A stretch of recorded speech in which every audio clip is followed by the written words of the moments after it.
Pardon the Palouse, but I'm Geoff McNeish. Gavin, I'm still full from that Thanksgiving break.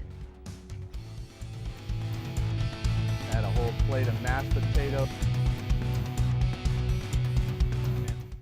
I'm still full from that turkey and stuffing as well, Geoff, and not as full as the show is about to be, though. We got a lot for you here on Pardon the Palouse, Coug and Cougettes. Today, we're breaking down the WSU men's basketball team, discussing the most overlooked team here at WSU, and we're going to decide whether Paul Wolf's status as head coach will stay the same. Plus, we catch up with Cougar basketball coach Ken Bone to get the latest on Reggie Moore's injury. But first, we take a look into Cougar basketball as they are out to a real hot start. We only have 2 minutes, so let's try and cover as much as possible. Clock starts right now. Ooh, well, the Cougar basketball team looks pretty promising this year. You know, we have a lot of depth that we didn't have before. We just added Faisal Aiden, junior JUCO transfer from a junior college down in Florida. The guy is an absolute beast, averaging 20 points a game. Klay Thompson's averaging 22. So right there, we have two of the top 30 scorers in the nation. And we've been getting some wins, some pretty solid wins against Portland. Absolutely killed Sacramento State last night. And we did it all without our guy, our key player for this year, which is Reggie Moore. The guy is just a great point guard. One of the few recruits we'll get from Rainier Beach to come over here to Pullman. And the guy is going to be very good. And he was good last year. He'll be great this year. And this team looks like they're going to be pretty solid in a weak Pac-10. I think they're going to finish first or second. So. Yeah, well, we got another Rainier Beach guy who transferred in waiting to play. He'll be here next year. But until then, I'm really worried about the interior play. I think that's the real problem for WSU right now. D'Angelo Casto is only averaging 5 rebounds per game, well below his career average. And right now your leading rebounder is a guard, Marcus Capers, averaging 7.4 rebounds a game. And he's your leading rebounder? Come on, he should be your wing player. I mean, you're really stretching it to say he's a 4. You're obviously stretching it even to put Abe Lodwick at the 4. He's listed as a guard, and he's starting at power forward. So I think inside the Cougars could face a lot of trouble this year. Yeah, to combat those issues, I think that the Cougs are just going to have to play that more European-style offense that Ken Bone has incorporated since he took over.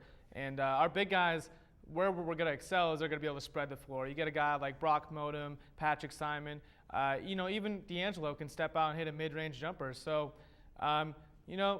that's going to be an issue. The inside play, I will agree. But, yeah, it should be a pretty solid season for the Cougs. So that's about it right there. So now we're going to move on and take a look at the team or teams that haven't got as much love this year in the Palouse. Geoff, who's your team? Who's not getting the love? Well, I mean, my team that's not getting the love has been the swim team, but I think you were going to talk about the baseball team. Let's hear what you got about that first. All right, well, the baseball team. All right, so I'm going to have to say the WSU baseball team, coached by Donnie Marbit. I know they have yet to play because it's not the spring yet. They played fall ball, and a lot of people forget about this team, especially in the spring. People are off, making their summer plans, and they're going down to the dunes here at WSU. They're not going to these baseball games, and the team was ranked in the top 20 in the nation last year.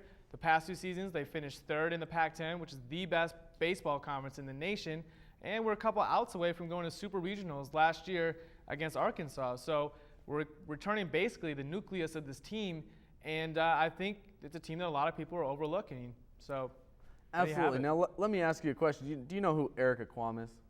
That is the swim team coach, right? Oh, very good. I'm very proud of you. I mean, she is in her 9th season here at WSU, so everybody should know who she is, but very few people know indeed who she is at all. But the swim team has done a very nice job this season, 5-0 in dual meet matches this season, and they also have taken 1st and 2nd in multi-team meets, so that's very impressive as well. This weekend, they're actually going to go play in the Big Al Invitation all the way up by you, out in New Jersey. We'll see how that goes. I might have to swing by and check them out, Well, that's why you're in town, right? That's why you're in New York, to check out the women's swim team in New Jersey? Well, not particularly. I got some other things on my plate, here in New York. It's a great city, a lot of things to do. Unfortunately, I am a Coug, but the WSU swim team just isn't quite up there on my list of things to do. So. Well, absolutely. We need you back in studio here sometime soon, but the women's swim team's done a very nice job throughout this entire season. Hopefully they continue on with the excessive baseball should be pretty interesting next season as well.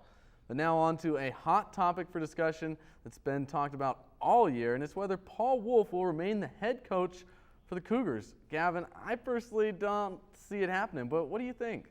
Well, I would have to agree. I just don't think that Paul Wolf is the guy for the job. You know, he inherited a program that was pretty much in shambles. Bill Doba left us with about 15 scholarship athletes left. You know, we had scholarships removed, with a lot of issues with the team. So he kind of adopted a team that was already in shambles, and he really just hasn't done too much to impress me, and I think a lot of Cougar fans out there.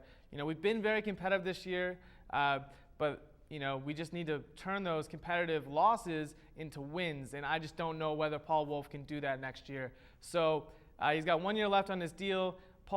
Bill Moose is in town now. You know, he's our AD, and I hope that he's here to make changes, and I think he's going to be making changes. So I don't think Paul Wolf will be here. Yeah, next I think year. you've got to make a change. You really have no choice. He's 5-31 as head coach of this Cougar program, which is just abysmal. We haven't seen the improvement at any significant pace. I mean, until towards the end of the season here, he's got, you know, 1 win. That's a big streak here for the program as of late, getting just 1 win. And I just don't see it happening. I see the only advantage to keeping him next year is you're only paying him $600,000. Right. Outside shot, he could take the team to a bowl game next year. He's still talking like they're going to take him. He's going to take him to a bowl game next year. But from what I've heard, inside information is he's gone after Apple Cup, and our next coach will be named next week at the Gonzaga basketball game. Wow, that's some pretty interesting information you got there, because I have yet to hear anything about it. But then again, you are there in Pullman with all the insiders, so it makes sense that you might, you know, get tipped off on some information. But very, very interesting, you know, event if that was to occur after the Gonzaga game. So now we're going to take a quick break, and we're going to be coming back with a percent chance game, a game that will tell you what will happen. So stick around, and we'll be back with more. A mess.